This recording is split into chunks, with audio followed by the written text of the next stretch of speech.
അമൃതവേണി ലൈസ് കിറ്റ് presents daily news പ്രഭാത വാർത്തകൾ powered by Pulimoottil silks KSFE in association with Joy Alukkas. ഇത്തവണ ഫസ്റ്റ് അടിക്കില്ലേ നമ്മള്?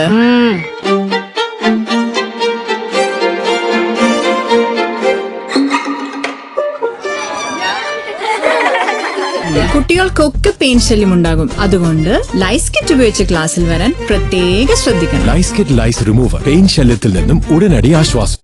നമസ്കാരം, ഞാൻ ഡെയ്സി ബിജു. ഡെയിലി ന്യൂസിന്റെ പ്രഭാത വാർത്തകളിലേക്ക് സ്വാഗതം. ഇന്ന് ഡിസംബർ 9 ചൊവ്വാഴ്ച. വന്ദേ മാതരത്തിന്റെ പേരിലും ജവഹർലാൽ നെഹ്റുവിനെ വിമർശിച്ച് BJPയും പ്രധാനമന്ത്രിയും. വന്ദേ മാതരത്തെ നെഹ്റു എതിർത്തത് മുഹമ്മദ് അലി ജിന്ന എതിർത്തതിനാലാണെന്ന വിമർശനമാണ് പ്രധാനമന്ത്രി നരേന്ദ്രമോദി നടത്തിയത്. ദേശീയ ഗീതമായ വന്ദേ മാതരത്തിന്റെ 150ാം വാർഷികത്തോടനുബന്ധിച്ച് ലോക്സഭയിൽ നടന്ന ചർച്ചയിലാണ് മോദി നെഹ്റുവിനെയും കോൺഗ്രസിനെയും രൂക്ഷ വിമർശനം ഉന്നയിച്ചത്. 1937 സമ്മേളനത്തിൽ വർഗീയ അജണ്ടയുടെ ഭാഗമായി ഗാനത്തെ അനാദരിച്ചുവെന്നും രാജ്യത്തിന്റെ ദേശീയ ഗീതമായി ഇതിന്റെ ചുരുക്കിയ രൂപം സ്വീകരിച്ചുവെന്നുമാണ് BJPയുടെ നേരത്തെയുള്ള ആരോപണം. 1875 നവംബറിൽ ബങ്കിം ചന്ദ്ര ചാറ്റർജി എഴുതിയ വന്ദേ മാതരം എന്ന കവിതയിലെ ഹിന്ദു ദേവതകളെക്കുറിച്ചുള്ള പരാമർശങ്ങൾ മുസ്ലിം സമൂഹത്തിലെ ചിലർക്ക് സ്വീകാര്യമല്ലാത്തതിനാലാണ് ശ്ലോകങ്ങൾ ഒഴിവാക്കിയതെന്നാണ് BJP കുറ്റപ്പെടുത്തുന്നത്.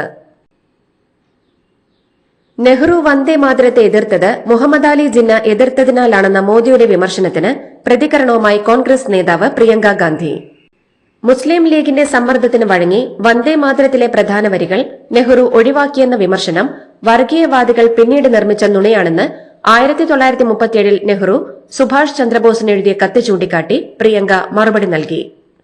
അതേസമയം പ്രധാനപ്പെട്ട വിഷയങ്ങൾ ചർച്ച ചെയ്യാതെ വന്ദേ മാതരം ഇപ്പോൾ ചർച്ചയാക്കുന്നത് ജനജീവിതത്തെ ബാധിക്കുന്ന പ്രശ്നങ്ങളിൽ നിന്ന് വിഷയം മാറ്റാനാണെന്നും വരാനിരിക്കുന്ന ബംഗാൾ തിരഞ്ഞെടുപ്പ് ലക്ഷ്യമിട്ടാണെന്നും പ്രിയങ്ക ആരോപിച്ചു. നിങ്ങൾ തിരഞ്ഞെടുപ്പുകൾക്കായും ഞങ്ങൾ രാജ്യത്തിനുമായാണ് നിലകൊള്ളുന്നതെന്നും എത്ര തിരഞ്ഞെടുപ്പുകൾ ഞങ്ങൾ തോറ്റുവെന്നത് കാര്യമാക്കുന്നില്ലെന്നും ഞങ്ങൾ ഇവിടെയിരുന്ന് നിങ്ങളുടെ പ്രത്യയശാസ്ത്രത്തിനെതിരെ പോരാടുമെന്നും രാജ്യത്തിന് വേണ്ടിയുള്ള പോരാട്ടം ഞങ്ങൾ തുടരുമെന്നും നിങ്ങൾക്കത് തടയാനാവില്ലെന്നും പ്രിയങ്ക കൂട്ടിച്ചേർത്തു.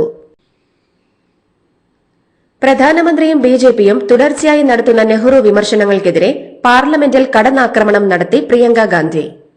മോദി 12 വർഷമായി പ്രധാനമന്ത്രിയാണെന്നും നെഹ്റു രാജ്യത്തിന്റെ സ്വാതന്ത്ര്യത്തിനായി ഏതാണ്ട് ഇത്രയും കാലം ജയിലിൽ കഴിഞ്ഞിട്ടുണ്ടെന്നും പ്രിയങ്ക ഓർമ്മപ്പെടുത്തി.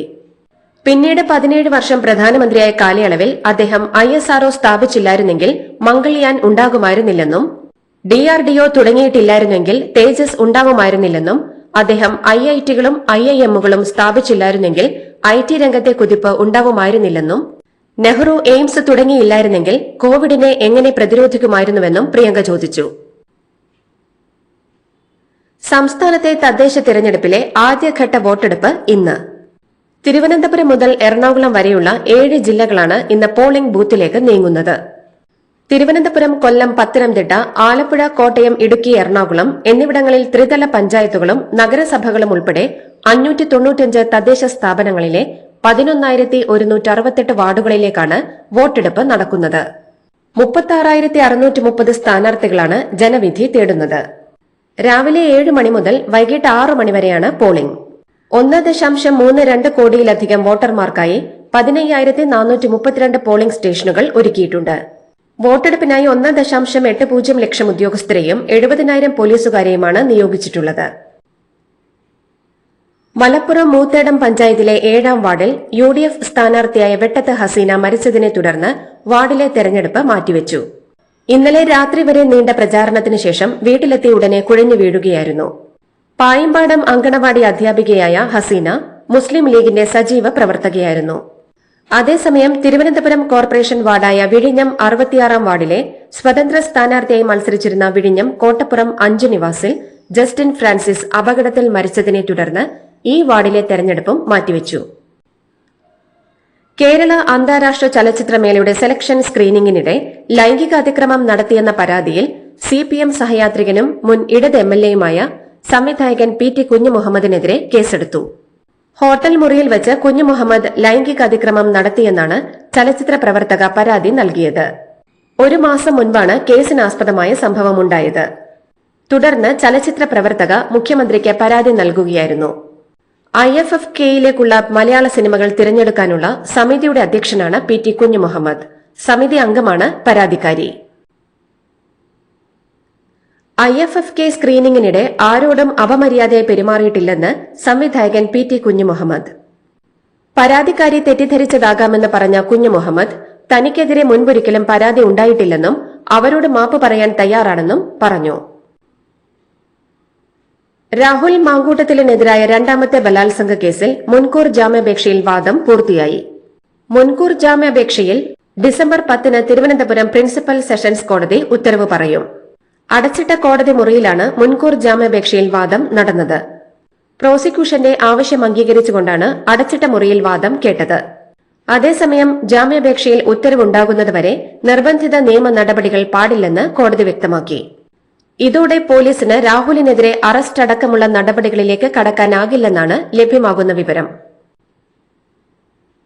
ജാതി അധിക്ഷേപം നടത്തിയെന്ന കേസിൽ കേരള സർവകലാശാല സംസ്കൃത വിഭാഗ മേധാവി ഡോക്ടർ CN വിജയകുമാരിക്ക് നെടുമങ്ങാട് SC/ST കോടതി ജാമ്യം അനുവദിച്ചു. ഗവേഷക വിദ്യാർത്ഥിയും SFI നേതാവുമായ വിപിൻ വിജയൻ നൽകിയ പരാതിയിൽ പോലീസ് രജിസ്റ്റർ ചെയ്ത കേസിലാണ് ജാമ്യം. ശബരിമല സ്വർണ്ണക്കൊള്ളയിലെ രണ്ടാമത്തെ കേസിലും ദേവസ്വം ബോർഡ് മുൻ പ്രസിഡന്റ് A പത്മകുമാറിനെ SIT കസ്റ്റഡിയിൽ വാങ്ങി ചോദ്യം ചെയ്തു.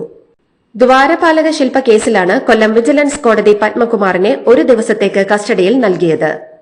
സ്വർണ്ണക്കൊള്ളയിൽ ഉന്നത ഇടപെടൽ സംശയിക്കപ്പെടുന്ന സാഹചര്യത്തിൽ കൂടിയായിരുന്നു കസ്റ്റഡിയിൽ വാങ്ങിയുള്ള വിശദമായ ചോദ്യം ചെയ്യൽ.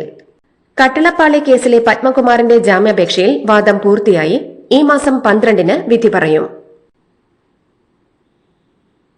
കാട്ടാന ആക്രമണത്തിൽ വയോധികന് ദാരുണാന്ത്യം. പീലാർമുഴി തെക്കൂടൻ വീട്ടിൽ സുബ്രനാണ് മരിച്ചത്. ചായ്പൻകുഴി പീലാർമുഴിയിൽ തിങ്കളാഴ്ച രാവിലെ 6 മണിയോടെയായിരുന്നു സംഭവം. വീട്ടിൽ നിന്നും 300 മീറ്ററോളം അകലെയുള്ള കടയിൽ ചായ കുടിക്കാൻ പോകുന്ന വഴിയാണ് അപ്രതീക്ഷിതമായി കാട്ടാനാക്രമണം ഉണ്ടായത്.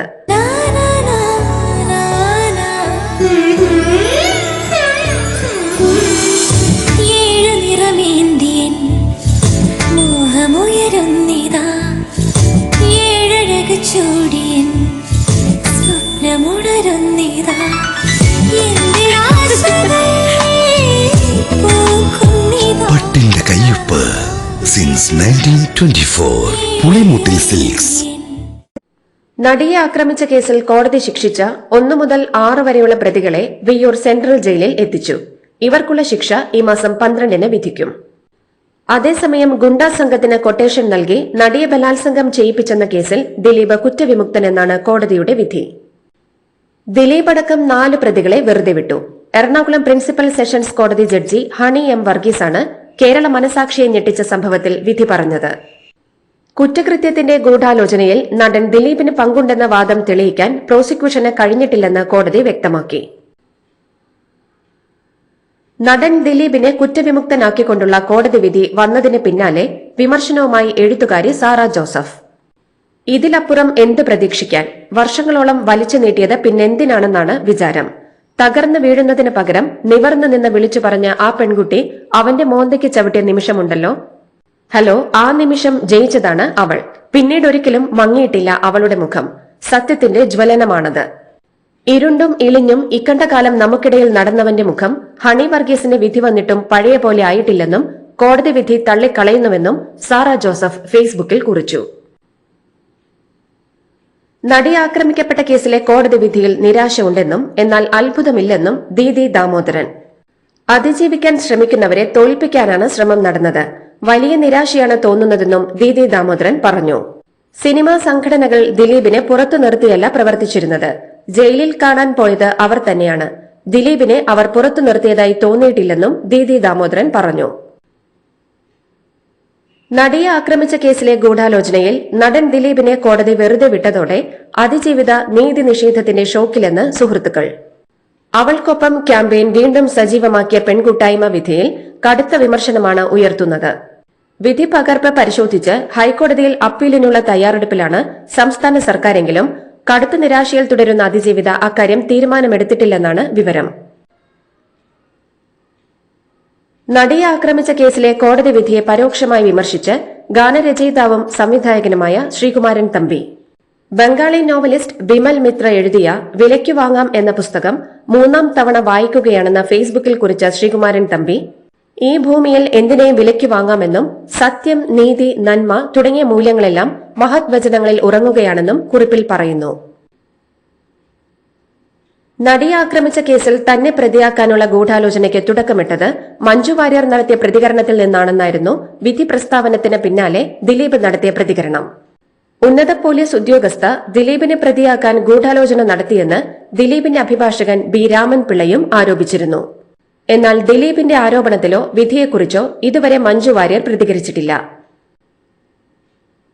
നടി ആക്രമിക്കപ്പെട്ട കേസിൽ പോലീസും പ്രോസിക്യൂഷനും ദിലീപിനെതിരെ ചുമത്തിയ ക്രിമിനൽ ഗൂഢാലോചനാ വാദം കോടതിയിൽ പൂർണ്ണമായും പൊളിഞ്ഞടുങ്ങി. ദിലീപിന്റെ ബുദ്ധിയിലുദിച്ച കൊട്ടേഷൻ ബലാത്സംഗമാണ് നടിക്കുനേരെ നടന്നതെന്ന് തെളിയിക്കാൻ വിചാരണയുടെ ഒരു ഘട്ടത്തിലും പ്രോസിക്യൂഷന് സാധിച്ചില്ല. ഇതുപോലൊരു കെട്ടിച്ചമച്ചൊരു കേസ് മുൻപ് കണ്ടിട്ടില്ലെന്നായിരുന്നു ദിലീപിന്റെ അഭിഭാഷകൻ ബി രാമൻപിള്ളയുടെ പ്രതികരണം. ശരിയായ തെളിവിന്റെ അടിസ്ഥാനത്തിലല്ല ദിലീപിനെ പ്രതിയാക്കിയതെന്ന് 2017 തന്നെ താൻ പറഞ്ഞതാണെന്ന് മുൻ ഡിജിപി ടി പി സെൻകുമാർ. കേസുകൾ അന്വേഷിക്കേണ്ട രീതി ഇതല്ല.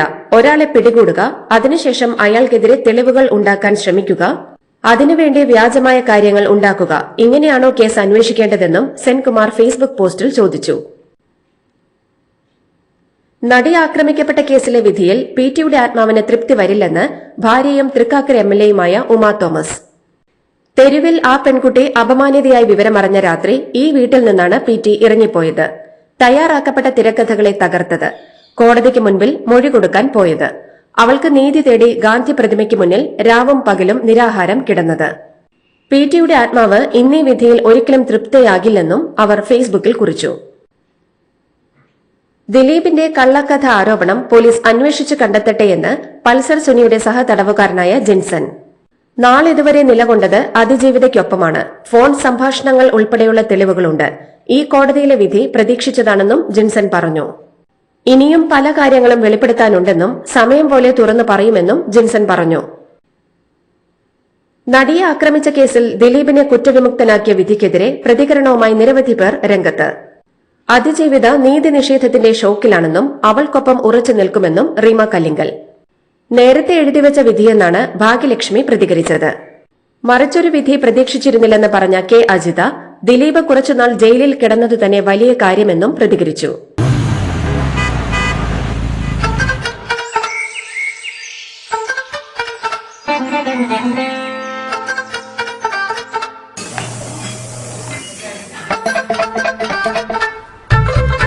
എല്ലാവർക്കും വന്നു ഡാൻഡ്രഫ്, എന്തു ചെയ്യും ചേട്ടാ? പേടിക്കണ്ട, ഇവിടുണ്ടല്ലോ ഡാൻഡ്രോഫിറ്റിൻ ഓയിൽ. ഉടനടി മാറും താരൻ, ഉപയോഗിക്കൂ വേഗം. Amritveni Dandroquit, the ultimate dandruff solution. Karnataka മുഖ്യമന്ത്രി സിദ്ധരാമയ്യയുടെ തെരഞ്ഞെടുപ്പ് വിജയം ചോദ്യം ചെയ്തുള്ള ഹർജിയിൽ സുപ്രീം കോടതി നോട്ടീസ്. തിരഞ്ഞെടുപ്പ് അസാധുവാക്കണമെന്നും സിദ്ധരാമയ്യെ വിലക്കണമെന്നും ആവശ്യപ്പെട്ട് മണ്ഡലത്തിലെ വോട്ടറായ കെ ശങ്കരയാണ് ഹർജി നൽകിയത്. സ്ത്രീകൾക്ക് ധനസഹായം, സൌജന്യ ബസ് യാത്ര തുടങ്ങി കോൺഗ്രസ് തിരഞ്ഞെടുപ്പ് പ്രകടന പത്രികയിൽ നൽകിയ 5 വാഗ്ദാനങ്ങൾ കൈക്കൂലി അഴിമതി വിഭാഗത്തിൽ പെടുന്നതാണെന്ന് ആരോപിച്ചാണ് ഹർജി. ഹർജിക്ക് അടിസ്ഥാനപരമായ കാരണമില്ല എന്ന് ചൂണ്ടിക്കാട്ടി കർണാടക ഹൈക്കോടതി ഏപ്രിൽ 22 തള്ളിയ ഇലക്ഷൻ ഹർജിക്കെതിരെ സമർപ്പിച്ച പ്രത്യേക അനുമതി ഹർജിയിലാണ് സുപ്രീം കോടതി notice. Directorate general of civil ഏവിയേഷന്റെ കാരണം കാണിക്കൽ നോട്ടീസിന് മറുപടി നൽകി ഇൻഡിഗോ. പ്രതിസന്ധി മുൻകൂട്ടി കാണാൻ സാധിച്ചില്ലെന്നും നിർഭാഗ്യകരമെന്നും മറുപടിയിൽ പറഞ്ഞ ഇൻഡിഗോ പ്രതിസന്ധിയിൽ അത്യധികം ഖേദമുണ്ടെന്നും അറിയിച്ചു. രാജ്യവ്യാപകമായി വിമാനങ്ങൾ റദ്ദാക്കിയതിനെ തുടർന്ന് വലിയ പ്രതിസന്ധിയിലായ ഇൻഡിഗോ എയർലൈൻസ് ഇതുവരെ 827 കോടി രൂപ റീഫണ്ട് നൽകിയതായി വ്യോമയാന മന്ത്രാലയം. നവംബർ 21 മുതൽ ഡിസംബർ 7 വരെയുള്ള കാലയളവിൽ വിമാന സർവീസ് റദ്ദാക്കിയതിനെ തുടർന്ന് യാത്രക്കാർക്ക് തിരികെ നൽകേണ്ടിയിരുന്ന തുകയാണ് ഇത്.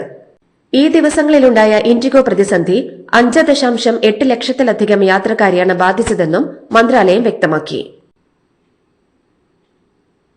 ബലാത്സംഗം, ലൈംഗിക അതിക്രമം തുടങ്ങിയ കേസുകളിൽ രാജ്യത്തുടനീളമുള്ള കോടതികൾ പുറപ്പെടുവിക്കുന്ന വിവാദപരവും സ്ത്രീവിരുദ്ധവുമായ ഉത്തരവുകളിലും അഭിപ്രായ പ്രകടനങ്ങളിലും ആശങ്ക രേഖപ്പെടുത്തി സുപ്രീം കോടതി. ഈ പ്രശ്നം പരിഹരിക്കുന്നതിനായി കൂടുതൽ വിവരങ്ങൾ ശേഖരിച്ച ശേഷം ഹൈക്കോടതികൾക്കായി വിശദമായ മാർഗനിർദ്ദേശങ്ങൾ പുറപ്പെടുവിച്ചേക്കുമെന്നും കോടതി അറിയിച്ചു. ഇത്തരം കോടതി ഉത്തരവുകളും അഭിപ്രായങ്ങളും ലൈംഗിക അതിക്രമങ്ങളെ അതിജീവിച്ചവരിൽ ഞെട്ടലുളവാക്കുന്ന ഫലങ്ങൾ ഉണ്ടാക്കുന്നുണ്ടെന്ന് ചീഫ് ജസ്റ്റിസ് സൂര്യകാന്ത് അധ്യക്ഷനായ ബെഞ്ച് നിരീക്ഷിച്ചു. ഗോവയിലെ അർപ്പോറയിൽ 25 പേരുടെ ദാരുണ മരണത്തിനിടയാക്കിയ തീപിടുത്തം നടന്ന ബിർച്ച് ബൈ റോമിയോ ലേൻ എന്ന നിശാ ക്ലബിന്റെ ഉടമകൾ തായ്ലാന്റിലേക്ക് കടന്നതായി പോലീസ്. സൌരഭ് ലുത്ര, സഹോദരൻ ഗൌരവ് എന്നിവരാണ് ഞായറാഴ്ച അപകടം നടന്നയുടൻ തന്നെ തായ്ലാന്റിലേക്ക് മുങ്ങിയത്. നവജോത് സിംഗ് സിദ്ധുവിന്റെ ഭാര്യ നവജോത് കൌർ സിദ്ധുവിനെ കോൺഗ്രസിൽ നിന്ന് സസ്പെൻഡ് ചെയ്തു. മുഖ്യമന്ത്രിയാവാൻ 500 കോടിയുള്ളവർക്കേ സാധിക്കൂ എന്ന വിവാദ പരാമർശത്തിന് പിന്നാലെയാണ് അവരെ പാർട്ടിയിൽ നിന്ന് സസ്പെൻഡ് ചെയ്തത്. ടോൾ പിരിവിനുള്ള നിലവിലെ സംവിധാനം 1 വർഷത്തിനുള്ളിൽ ഇല്ലാതാകുമെന്ന് ആവർത്തിച്ച് കേന്ദ്ര ഉപരിതല ഗതാഗത വകുപ്പ് മന്ത്രി നിതിൻ ഗഡ്കരി. തടസ്സമില്ലാതെ യാത്ര ഉറപ്പാക്കുന്നതിനുള്ള പുതിയ ഒരു ഇലക്ട്രോണിക് സംവിധാനം ഒരുക്കുമെന്നാണ് മന്ത്രി ഉറപ്പു നൽകിയിരിക്കുന്നത്. കൊൽക്കത്തയിലെ ബ്രിഗേഡ് ഗ്രൌണ്ടിൽ ലക്ഷങ്ങളെ പങ്കെടുപ്പിച്ച ഗീതാ പാരായണ പരിപാടി. സനാതൻ സംസ്കൃതി സൻസദ് എന്ന സംഘടനയാണ് പരിപാടി സംഘടിപ്പിച്ചത്. പശ്ചിമ ബംഗാളിലെ മുർഷിദാബാദിൽ ബാബറി മസ്ജിദ് മാതൃകയിൽ നിർമ്മിക്കുന്ന പള്ളിക്ക് തൃണമൂൽ കോൺഗ്രസിൽ നിന്ന് സസ്പെൻഡ് ചെയ്യപ്പെട്ട MLA തറക്കല്ലിട്ടതിന്റെ അടുത്ത ദിവസമാണ് പരിപാടി സംഘടിപ്പിച്ചത്. പശ്ചിമാഫ്രിക്കൻ രാജ്യമായ ബെനിനിൽ പട്ടാള അട്ടിമറി. പ്രസിഡന്റ് പാട്രിക് ടെലോണിനെ പുറത്താക്കി പട്ടാളം അധികാരം പിടിച്ചു. അതേസമയം കലാപം തടഞ്ഞതായി സർക്കാർ അറിയിച്ചു. കഴിഞ്ഞ ഞായറാഴ്ച ദേശീയ ടെലിവിഷനിൽ പ്രത്യക്ഷപ്പെട്ടാണ് മിലിറ്ററി കമ്മിറ്റി ഫോർ റീഫൌണ്ടേഷൻ എന്ന പേരിലുള്ള സൈനിക ഉദ്യോഗസ്ഥരുടെ സംഘം അട്ടിമറി വിവരം രാജ്യത്തെ അറിയിച്ചത്. ഭരണഘടന റദ്ദാക്കിയതായും എല്ലാ കരവ്യോമ അതിർത്തികളും അടച്ചതായും സൈന്യം ടെലിവിഷനിലൂടെ അവകാശപ്പെട്ടു.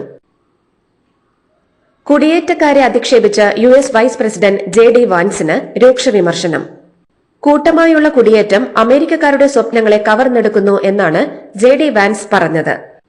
പിന്നാലെ താങ്കളുടെ ഭാര്യ കുടിയേറ്റ കുടുംബത്തിൽ നിന്നുള്ള ഇന്ത്യക്കാരിയല്ലേ എന്ന ചോദ്യം സോഷ്യൽ മീഡിയയിൽ ഉയർന്നു. ജപ്പാനിൽ വൻ ഭൂചലനം. റിക്ടർ സ്കെയിലിൽ 7.2 തീവ്രത രേഖപ്പെടുത്തി. ജപ്പാന്റെ വടക്കൻ തീരത്താണ് ഭൂചലനമുണ്ടായതെന്ന് അന്താരാഷ്ട്ര മാധ്യമങ്ങൾ റിപ്പോർട്ട് ചെയ്തു. ഭൂചലനത്തിന് പിന്നാലെ സുനാമി മുന്നറിയിപ്പ് നൽകിയിട്ടുണ്ട്. ഇന്ത്യ ദക്ഷിണാഫ്രിക്ക 2020 മത്സരങ്ങൾക്ക് ഇന്ന് തുടക്കമാകും. 5 മത്സരങ്ങളുള്ള പരമ്പരയിലെ ആദ്യ മത്സരം ഇന്ന് കട്ടക്കിലെ ബാരാബതി സ്റ്റേഡിയത്തിൽ വൈകിട്ട് 7 മണിക്ക് ആരംഭിക്കും. ഇതോടുകൂടി ഡെയിലി ന്യൂസിന്റെ ഇന്നത്തെ പ്രഭാത വാർത്തകൾ സമാപിക്കുന്നു. ഡെയിലി ന്യൂസിന് വേണ്ടി വാർത്തകൾ വായിച്ചത് ഡെയ്സി ബിജു. ഡെയിലി ന്യൂസ് ലൈവ്.in വാർത്തകൾ വിരൽ തുമ്പിൽ.